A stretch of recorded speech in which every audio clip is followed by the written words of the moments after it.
I'm Glenn Dyer, and you are watching A Dyer-Situation. Today we are seeing Iron Man 3, the Yay. third in the Iron Man series, technically the fourth if you count the Avengers.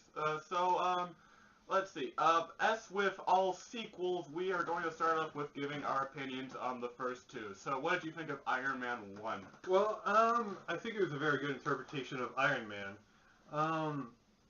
It's aside from the whole original concept, but it's modernized and to fit a modern audience, and it's a really good action movie. Tons of action in it. It's not I can't remember the plot too much, but that's probably because I haven't seen it in forever. But it's an action movie. It fulfills its purpose. Same here. It's one of my favorite of the whole Avenger series, except for, of course, the Avengers itself. Yeah. That was just cray awesome. But, yeah, I really do appreciate what it did, like, how it started off the whole, set of movies that led up to all this stuff going on, and yeah, and like he said, I really I appreciate the action as well. I appreciate, like the special effects. I thought they were pretty good. Oh, yeah, they're really good. Yeah, they're pretty good, and yeah, so that's about all I have to say about that one. Now, Iron Man 2, what do you think about that one? Well, I think it's a bit less memorable than Iron Man 1, probably because it uses a lot of the same tropes that it was in the first Iron Man. It tries to be different, and again, I just haven't seen forever, so it's just based on pure memory.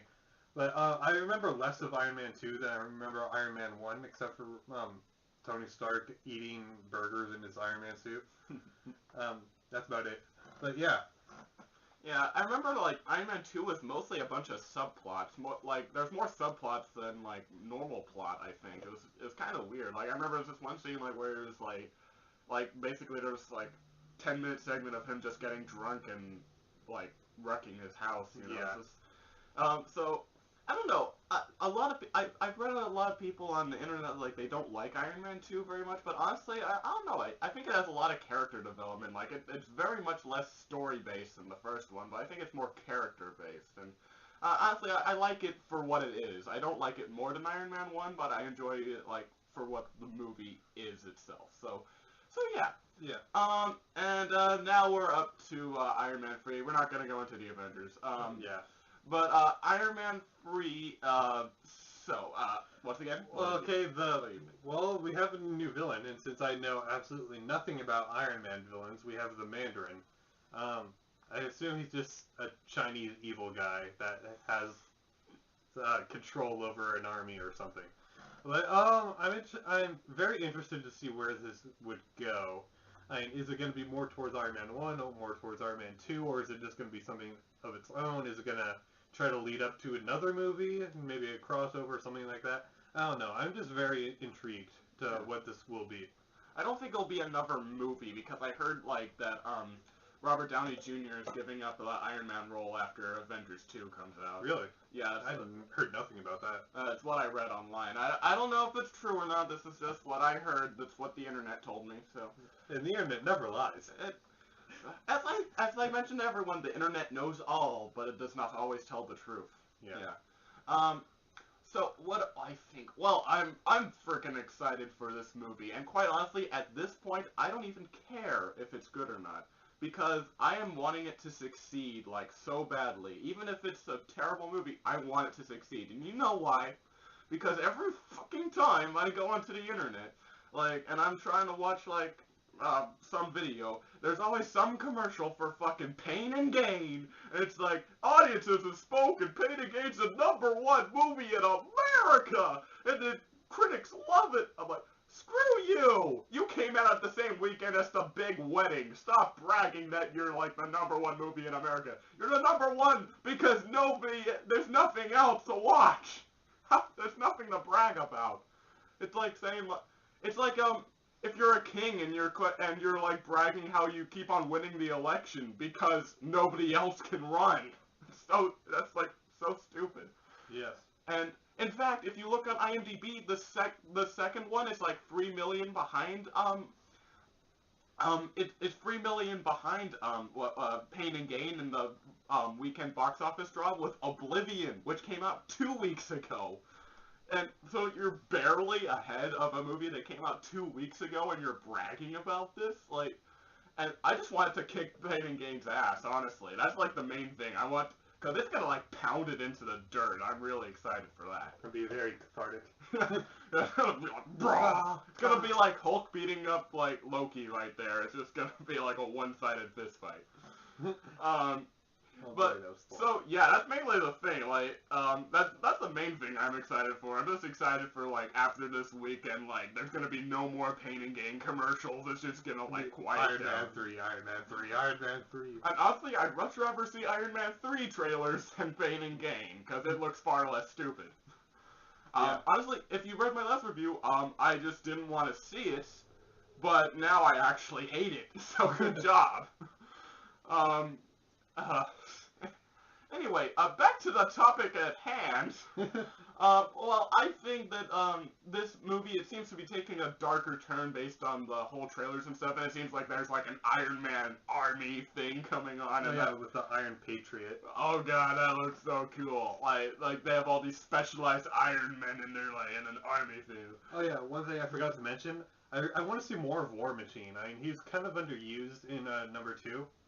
But, because he, like, appeared in, like, 2 scenes, I think. But, I really want to see more of War Machine. I think he has a potential as an action hero and as a character. So I want to see where they go with that. Yeah, I'm just hoping this thing, like, brings on more action and more character and, like, just more everything. I'm hearing mixed reviews online, yeah, so that's why we're here. That's why we're here, so you can get the full truth from people you've never met in your life. Okay. So, yeah, we'll see you after the movie's over. And here we are yet again. Yep. Okay. That was really good. That was an enjoyable experience, to say the least. As usual, I am having everyone else start before me. Let's see. It was a very good experience, like you said. It's still keeping with the whole Iron Man tone. You know, like if you've seen the other Iron Man before this, you kind of know what I'm talking about. The good thing is that it knows what it is. I mean, it doesn't take itself too seriously. Like Glenn was talking about this before. But it takes it seriously enough, and there are a few hiccups every now and then. Yeah, but it's enjoyable enough to yeah, it keeps you going. It's really the action has really improved. I mean, it's not like Avengers level, yeah, but it's kind of like here's Avengers, like it's like right about there. And from with here's the bottom, I guess. But the action has improved from Iron Man at least. It didn't keep me on my seat. I never really do that. But it was good action, I guess. Better action movie than I've seen from other action movies, I guess. But yeah, that's my overall opinion right now. So yeah. Okay, well, I really did enjoy it. As I said, it was an enjoyable experience. Personally, I think that it was a more enjoyable experience than Iron Man 2 was. I'm not so sure about Iron Man 1, but definitely more than Iron Man 2. There's a lot more action, as I mentioned. There's a lot more enjoyability to be had out of that. There's a lot of character moments that just really stand out in this whole thing. Well, anything else to say about that? We've pretty much covered everything. Yeah. Well, I hope with War Machine. Apparently, War Machine and Iron Patriot are the same thing. I don't know. They really didn't use him as much as I would have liked. As like a character, they had him in bits and pieces, but mostly I felt that he was just there. He could have been more used as a character like in Iron Man 2, but at least he's there. Wow. There actually are some pretty good plot twists in this. Admittedly, I did sort of see them coming. However, Yeah. that's mainly because we're just under some weird brain thing. But Yeah. it's not that obvious. It's just something that we picked up on pretty fast. And yeah, even if you do know it, it doesn't deteriorate from the overall quality. Like it definitely this is worth a watch. I would say. If you haven't seen it already, because Yeah. believe me, when I was at my school on Friday, like I'm just asking people, oh yeah, I'm gonna see Iron Man 3 on Sunday. I'm like, really? I'm seeing it tonight, or I'm seeing it Saturday. I'm like, oh boy, my job really has a purpose, doesn't it? Yeah. Not that I make any money from this, but well, I made 5 cents the other day. Yay! Yay! About to be a millionaire, but I'm bleeding. oh, thought you were just looking at No, your from my hand, foot. like. Blood. Thought you were just looking at your hand, like your hand is amazing. No, I'll be right back. I just need to stop this. You know, Dying.